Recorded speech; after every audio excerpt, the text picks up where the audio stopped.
if they adopt this modern production practice. If you don't encourage them, they won't adopt it.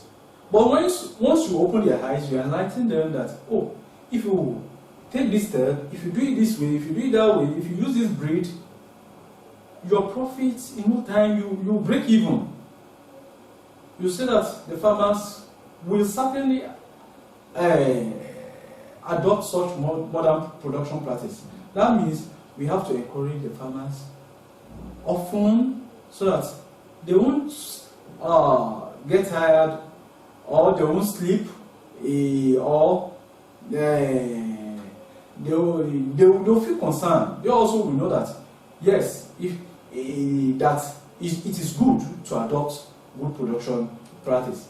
Then the next one, which is number 6, source of problem that is to agricultural development and production, is inadequate and inefficient storage and processing facilities. That is, when storage and processing is inadequate and inefficient, it poses a problem to agricultural development. Most of the farmers lack good processing and storage facilities. If you get to farms, you hardly see, it's only in developed farms and mechanized farms that you see silos used in storing grains. And once the grains are not properly stored, they deteriorate. Even say you see molds growing on the grains, or even pests and insects will start feeding on them. But when you have good storage facility, you can store your grain maybe like for a year without deterioration. And then this deficiency always results in surplus and wastages when harvested, as most agricultural produce are seasonal. Hence, it has to be sold cheaply, just like a tomato. Let's take tomato for example. During the season, if you go to the market, you will be using big nylon bag to carry just like maybe 100 naira tomato will almost fill the nylon bag. Whereas during off season, even if you bring maybe 1,000 naira, a small nylon bag, it won't fill a small nylon bag. Which means all these crops are seasonal. And once there's no good storage and processing facilities, during the off season, you will have to pay dearly to get all this produce.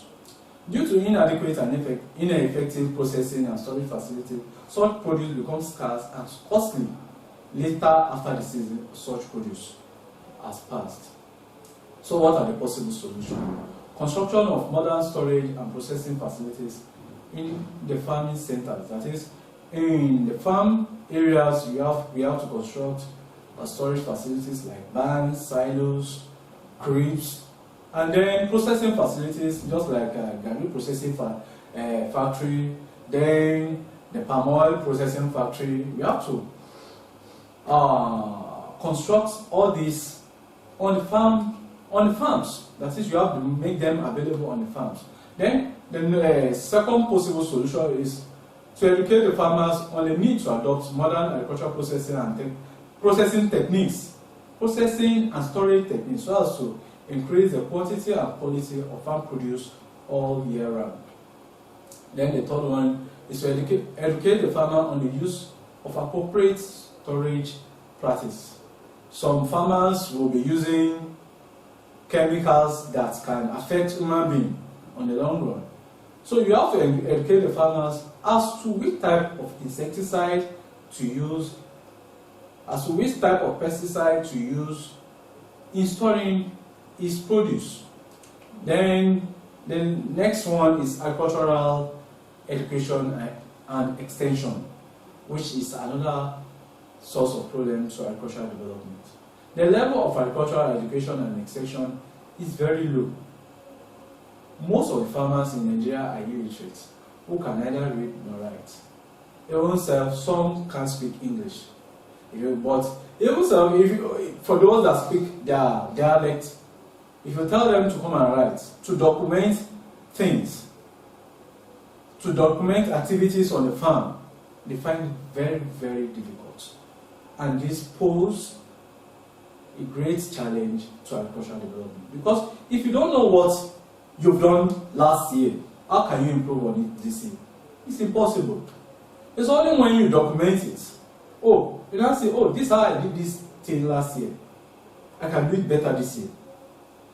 But when you are not educated, you don't know how to document things, you don't know how to write things, put things into writing, then developing on it will be difficult. Also, some farmers are superstitious and depend on customs and the traditional way of cultivating crops and rearing of their animals, thereby making it difficult to convince the farmers to adopt new and improved cultural practices. In addition to this, there are very few agricultural officers and extension agents. That is, the number of agricultural officers and extension agents are very few who want to be going to the farm. They are not that much. So, and all this, when there is no agricultural officer or extension agent that will take the new developments, the result from the research institute to the farmers, then the new development will get to the farmers, it won't get to the farm, and the production will be low. Now, what are the possible solutions? Provision of agricultural education for all, including farmers. That is, you have to provide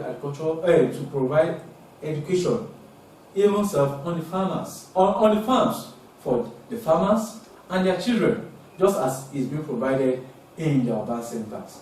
Then adult education centers must be established for the local farmers so that they can benefit from modern techniques of farming. Then the third one is more extension agents must be trained. And not just training them, they must be well motivated to extend the new techniques of farming to farmers. Now we are through with the problem being posed to agricultural development. Now we'll be going to our next subtopics, which is subsistence and commercial agriculture, just as we are having here. Most of the local farmers use food tools like hoes, cutlasses, axes to do their work. Hence, production is very low, very, very low, and could barely meet the need of the teeming population, to the point of saying that we are having excess, to the point of exporting it, and then earning foreign exchange. To be able to adequately produce food that all and sundry in Nigeria, in the country, will consume, the traditional way of farming must give way to mechanized farming. The two main systems of agricultural production are subsistence farming, and then we have commercial farming. Subsistence agriculture or subsistence farming. In subsistence agriculture, the farmer produces food for the consumption of his family, that is, his immediate family, or probably maybe to give out to some friends, and nothing left over for sale. That is, he only has something left over that he can sell in the market. Subsistence farming is often associated with shifting cultivation, bush following due to land constraints. That is, at subsistence level, you can only cultivate a small plot of land. You can't cultivate hectares of land. It may involve crop production or livestock production. Just like the rearing of small chickens, maybe like 10 broilers at your backyard, or rearing of your dog. All these are at subsistence level. That they are not meant for commercial production. Subsistence farming is predominant as a result of land ownership system in the country, where land is very scarce and the available ones are small and unsuitable for mechanization or commercial farming. The farmer relies solely on labor supplied by himself, his wives, and his children, using crude tools like hoes, cutlass, and axes. Also, the farmer concentrates on arable farming in order to produce stable food, e.g., stable food crops, e.g., yams, cassava, maize, rice, millet, sorghum, soya beans, and groundnut. And majorly, it's not producing for sale. And what are the advantages of subsistence agriculture. We have cost production. The cost of production is small, and then there's no need of cultivating large acreage of land. Provision of food is just majorly for the family, and that is the family will have something to eat, and then production of staple food, e.g. yams, cassava, maize, millet, soybeans, sorghum, groundnut. That is, you produce all these food crops. Then what are the disadvantages? They only serve as source of income for the farmer. That is, the farmer is not having leftovers that he can sell and then say that he's having money. It does not serve as source of foreign exchange for the country. Food production is low, and then mechanization is not being utilized. Then we now come to the fifth one is primitive and crude and ancient cultural practices are adopted.